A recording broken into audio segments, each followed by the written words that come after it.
الحمد لله رب العالمين والصلاة والسلام على أشرف الأنبياء والمرسلين وعلى آله وأصحابه أجمعين.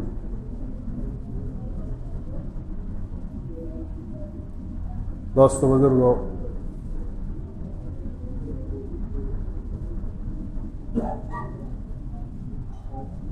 ہر معاملے میں اخیر کا اعتبار ہوتا ہے. رمضان المبارک کا بالکل اخیر ہے. آج کی رات رمضان المبارک کی آخری رات ہے اور آنے والا کل کا دن رمضان المبارک کا اس سال کا آخری دن ہے.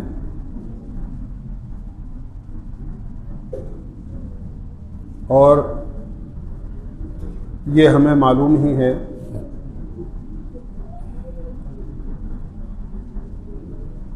ہر کام میں نتیجہ اخیر میں ظاہر ہوتا ہے. مزدور کو مزدوری بھی اس وقت ملتی ہے جب وہ اپنا کام پورا کر لیتا ہے. ملازم کو تنخواہ بھی جب ملتی ہے جب اس کا مہینہ پورا ہو جاتا ہے. تاجر کو نفع بھی اس وقت ملتا ہے جب اس کا معاملہ پورا ہو جاتا ہے، لین دین مکمل ہو جاتا ہے. مال دے دیا آپ نے، پیمنٹ آپ کے پاس آ گیا تو آپ کو پتہ چلے گا کہ کتنا نفع ہوا. تو ہر چیز کے آخر میں نتیجہ ظاہر ہوتا ہے. اسی لیے رمضان المبارک کے ختم ہونے پر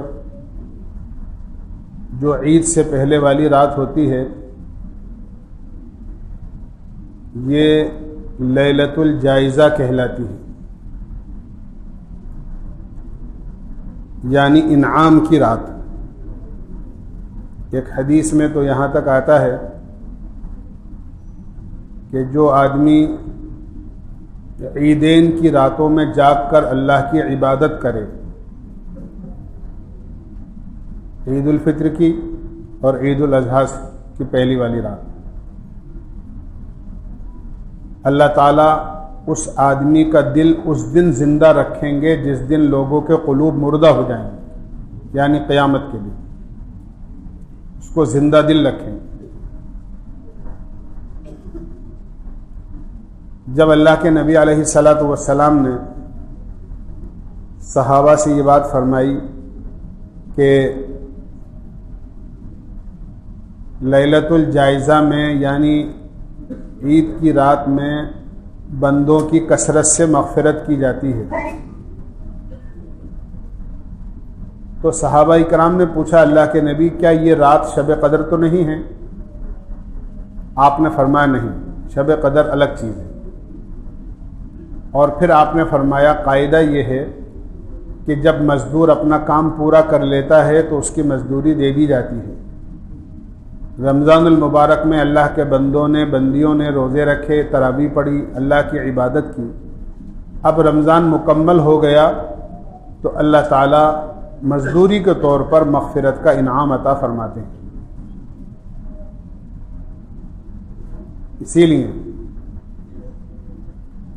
حدیث میں آتا ہے کہ لیلۃ الجائزہ میں تو یہ انعام ملتا ہی ہے.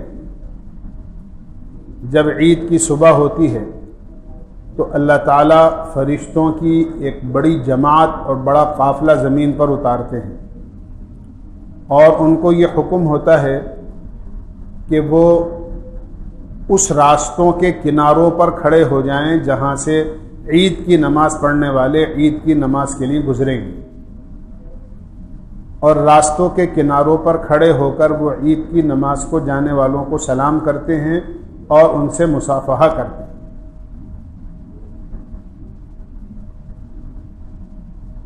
اور ایسی آواز سے جس کو انسان اور جنات کے علاوہ ہر مخلوق سنتی ہے. فرشتے یہ پکارتے ہیں کہ اے اللہ کے بندو چلو اس کریم رب کی بارگاہ کی طرف جو بہت زیادہ عطا کرنے والا ہے، امید سے زیادہ دینے والا ہے۔ پھر جب بندے عید کی نماز پڑھتے ہیں اور عید کی نماز ادا کرتے ہیں، اللہ تعالیٰ بندوں کو مخاطب کر کے فرماتے ہیں، اے میرے بندو، میں نے تمہیں روزوں کا حکم دیا، تم نے روزے رکھے، میں نے تراویح کا حکم دیا، تم نے تراویح پڑھی، میری عبادت بجا لائے پورے مہینے کے اندر، میری عزت کی قسم، میرے جلال کی قسم، میرے علو شان کی قسم، میرے بلند مرتبے کی قسم، آج کی بارگاہ میں تم مجھ سے اپنی آخرت کے بارے میں جو بھی سوال کرو گے میں اس سوال کو پورا کروں گا، اور تم اپنی دنیا کے بارے میں مجھ سے جو کچھ مانگو گے تمہاری مصلحت پر نظر رکھوں گا۔ آخرت کے بارے میں تو یہ فرماتے ہیں جو مانگو گے وہ دیا جائے، لیکن دنیا کے بارے میں جو مانگو گے اس میں تمہاری مصلحت پر نظر رکھوں گا۔ یہ میں پہلے عرض کر چکا ہوں کہ مصلحت ہوتی ہے تو اللہ دیتے ہیں، مصلحت نہیں ہوتی ہے تو اللہ دوسری چیز دے دیتے ہیں۔ پھر یہ فرماتے ہیں، اے میرے بندو، یاد رکھنا اگر تم نے اپنی زندگی میں میرا خیال رکھا، یعنی میرے حکم کو بجا لائے اور میری فرما برداری کی، تو میں تمہاری لغزشوں پر ستاری کرتا رہوں گا، پردہ ڈالتا رہوں گا، اور تمہیں کافروں کے سامنے اور غیر ایمان والوں کے سامنے کبھی رسوا نہیں کروں گا۔ یہ اللہ کا وعدہ ہوتا ہے عید کے دن، اگر تم میرے فرما بردار رہو گے تو تمہارے گناہوں پہ پردہ ڈالوں گا اور کافروں کے سامنے، غیر ایمان والوں کے سامنے تمہیں کبھی رسوا نہیں کروں گا۔ اور پھر یہ کہہ کر فرماتے ہیں کہ ارجعوا مغفورا لکم، بس اب اس حال میں تم اپنے گھروں کو لوٹ جاؤ کہ تم بخشے بخشائے ہو اور تمہارے اوپر کوئی گناہ نہیں رہا ہے۔ اور جب لوگ عید کی نماز پڑھ کے اپنے گھروں کو واپس ہوتے ہیں تو وہ گناہوں سے ایسے پاک صاف ہو چکے ہوتے ہیں کہ گویا آج ہی اپنی ماں کے پیٹ سے پیدا ہوئے۔ اسی لیے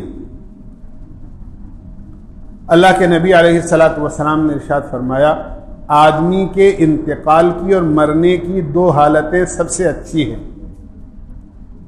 ایک رمضان کے روزے رکھ کر انتقال کرے یا حج سے فارغ ہو کر انتقال کرے، کیونکہ یہ دونوں حالتیں ایسی ہوتی ہیں کہ آدمی بالکل گناہوں سے پاک صاف ہو چکا ہوتا ہے، کہ آدمی اللہ کی بارگاہ میں اس حال میں جائے کہ اس کے اوپر کسی قسم کا کوئی گناہ نہ ہو، دنیا ہی میں سارے گناہ دھل دھلا چکے ہوں۔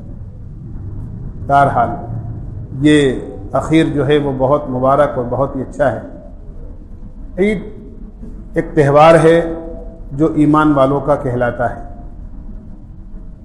اصل میں اللہ کے نبی علیہ الصلاۃ والسلام جب ہجرت فرما کر مدینہ پاک تشریف لے گئے تو وہاں مدینہ والوں کو دیکھا کہ 2 دن ایسے ہیں جن میں وہ خوشیاں مناتے ہیں۔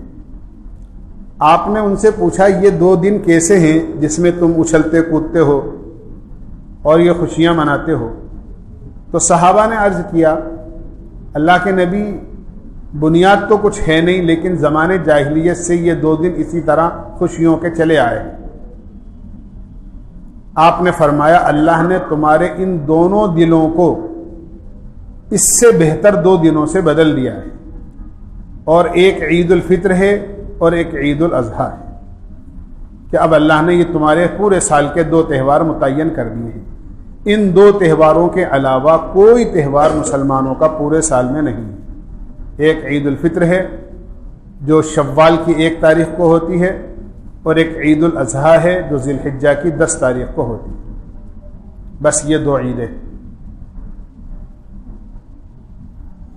عیدین کے کچھ احکامات ہیں۔ اللہ کے نبی علیہ الصلاۃ والسلام نے ارشاد فرمایا، جب عید کا دن ہو تو مسلمان کو چاہیے اپنی استطاعت اور طاقت کے مطابق جائز حدود میں رہ کر اپنی آرائش اور آسائش کرے، یعنی نہائے دھوئے اور اپنے آپ کو اچھا بنائے۔ اسی لیے علماء نے لکھا ہے غسل کرنا مسنون ہے، اور اگر غسل میں کوئی عذر ہو تو آدمی وضو ہی کر لے۔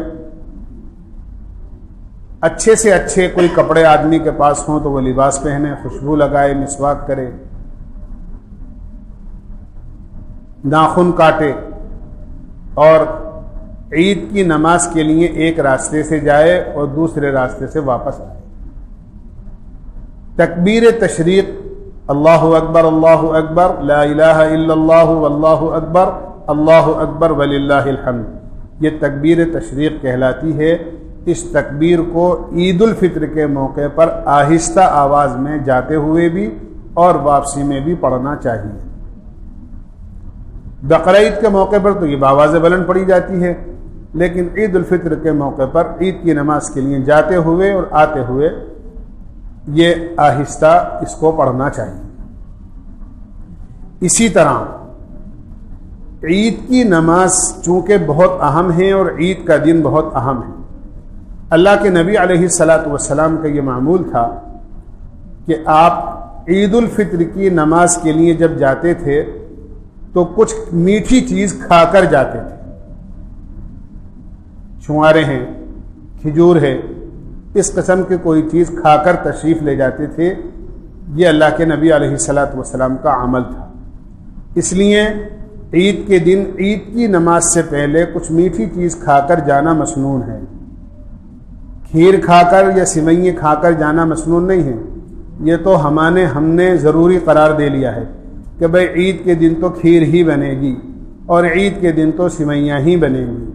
یہ کوئی لازمی چیز نہیں ہے، جس کا دل چاہے کھیر بنائے، جس کا دل چاہے سوئیں بنائے، اور جس کا دل چاہے کچھ اور بنائے، یعنی کوئی بھی چیز میٹھی آدمی کھا کر عید کی نماز کے لیے جائے۔ اللہ کے نبی کھجور اور چھوارے کھا کر عید کی نماز کے لیے تشریف لے جائے۔ میری بات کا یہ مطلب نہیں ہے کہ کوئی کھیر بنانا یا سوئیں بنانا ناجائز اور غلط ہے، لیکن اس کو ضروری سمجھنا کہ بھئی عید کے دن تو سوئیں ہی بننی چاہیے اور کھیر ہی بننی چاہیے، ضروری نہیں ہے۔ کوئی بھی میٹھا آدمی بنا سکتا ہے اور وہ کھا کر عید کی نماز کے لیے جا سکتا ہے۔ اسی طرح بقرعید کی نماز کے لیے یہ ہے کہ بھئی بقرعید کی نماز جلدی آدمی پڑھے اور وہاں سے آ کر عید کی نماز سے فارغ ہو کر اپنی قربانی کے گوشت کو کھاوے۔ اس کا مطلب لوگ یہ سمجھتے ہیں کہ کوئی بقرعید کے دن کا بھی روزہ ہوتا ہے، وہ ایسے بالکل پابند رہتے ہیں نہ کھانے کے کہ وہ یہ سمجھتے ہیں کہ بھئی صبح سے لے کے عید بقرعید کی نماز جب تک نہیں ہو جائے گی روزہ ہے، اور بقرعید کی نماز پڑھ کے آئیں گے تو روزہ کھلے گا۔ عید کے دن تو کوئی روزہ ہوتا ہی نہیں ہے۔ میں نے کل عرض کیا تھا کہ 5 دن پورے سال میں ایسے ہیں جس میں روزہ رکھنا حرام ہے، ایک عید الفطر کا اور 4 بقرعید کے، 10 تاریخ سے لے کر 13 تاریخ، تو کوئی روزہ نہیں ہوتا ہے۔ لیکن اچھی بات یہ ہے کہ بقرعید کی نماز پڑھ کر آئے اور اپنی قربانی کا گوشت کھائے، جلدی قربانی ہونی چاہیے۔ بہرحال وہ تو بقرعید کا مسئلہ ہے۔ عید کے دن عید کی نماز کی اہمیت کی وجہ سے کوئی اور عبادت مسنون نہیں ہے، حتیٰ کہ اس دن اشراق کی نماز بھی نہیں ہے، اس دن اشراق کی نماز بھی نہیں۔ آدمی فجر کی نماز کے بعد سے عید کی نماز کی تیاری میں لگ جائے اور جلدی سے جلدی عید کی نماز کے لیے آدمی کو جہاں بھی نماز پڑھنی ہو آدمی عید کی نماز کے لیے آدمی چلا جائے۔ نہ اس دن اشراق ہے، نہ کوئی نوافل ہیں، نہ کوئی بیان اور تقریر ہے، کوئی چیز نہیں ہے، بس یہ ہے کہ بھئی آدمی جو ہے عید کی نماز کی تیاری میں لگ جائے۔ عید کی نماز سے فارغ ہونے کے بعد بھی جہاں عید کی نماز پڑھی ہے وہاں بھی کوئی نفل نماز نہیں، جب تک زوال نہ ہو جائے اور ظہر کا وقت شروع نہ ہو جائے اس وقت تک کوئی نماز نفل نہیں۔ ہاں عید کی نماز کے بعد گھر آ کر کوئی آدمی زیادہ ہی نوافل کا پابند ہو تو بھئی وہ بعد میں آ کر نوافل پڑھ سکتا ہے اپنے گھر پر آ کر خاموشی کے ساتھ میں، ورنہ اس دن کوئی نفلیں نہیں ہیں، بس عید کی نماز ہے۔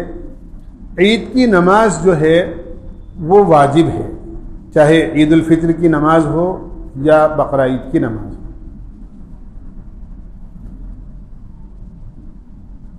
عید کی نماز کا جو طریقہ ہے وہ ہم سمجھ لیں تاکہ آسانی کے ساتھ، کیونکہ سال میں 2 ہی موقع آتے ہیں نماز پڑھنے کے عید کی۔ جماعت کے ساتھ یہ نماز ہوتی ہے، ایک امام ہوتا ہے، باقی مقتدی ہوتے ہیں۔ جمعے کی نماز کے جو شرائط ہیں وہی کے وہی سارے کے سارے عید کی نماز کے شرائط بھی ہیں۔ جس طرح جمعے کی نماز عورتوں کے لیے نہیں ہے، بیماروں کے لیے نہیں ہے، اسی طرح مسافروں کے لیے نہیں ہے۔ وہ جہاں بھی ہیں ظہر کی نماز ادا کریں گے، بس تو رات اپنے گھر میں ظہر پڑھیں گی۔ مسافر جہاں بھی ہوگا وہ سفر میں قصر نماز اپنی ظہر کی پڑھے گا۔ ہاں کوئی موقع ایسا ہو کہ مسجد میں موجود ہوں مسافر، تو بھئی جماعت کے ساتھ میں وہ بھی جمعہ پڑھ لیں گے۔ اسی طرح عید کی نماز بھی نہ عورتوں پر ہے، نہ بچوں پر ہے، نہ بیماروں پر ہے، بلکہ یہ ہے کہ عورتیں اپنے گھروں پر، کوئی آدمی بیمار ہے آ ہی نہیں سکتا تو اپنے گھر پر رہے، اس کے اوپر کوئی عید کی نماز نہیں ہے۔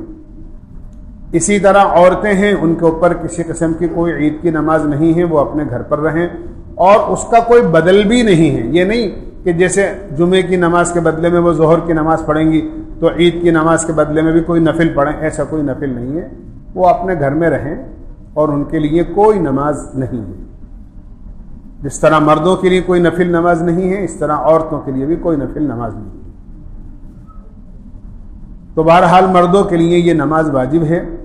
بس تھوڑا سا فرق جمعے کی نماز میں اور اس میں یہ ہے کہ جمعے کا خطبہ واجب ہے، عیدین کا خطبہ مسنون ہے۔ جمعے کا خطبہ جمعے کی نماز سے پہلے ہوتا ہے، عیدین کا خطبہ عیدین کی نماز کے بعد ہوتا ہے۔ عید کی نماز کی نیت اس طرح کی جاتی ہے، نیت کرتا ہوں میں 2 رکعت نماز واجب عید الفطر کی 6 واجب یا زائد تکبیروں کے ساتھ پیچھے امام کے منہ میرا کعبہ شریف کی طرف اللہ اکبر کہتے ہوئے تکبیر تحریمہ کہہ کر نیت باندھیں گے۔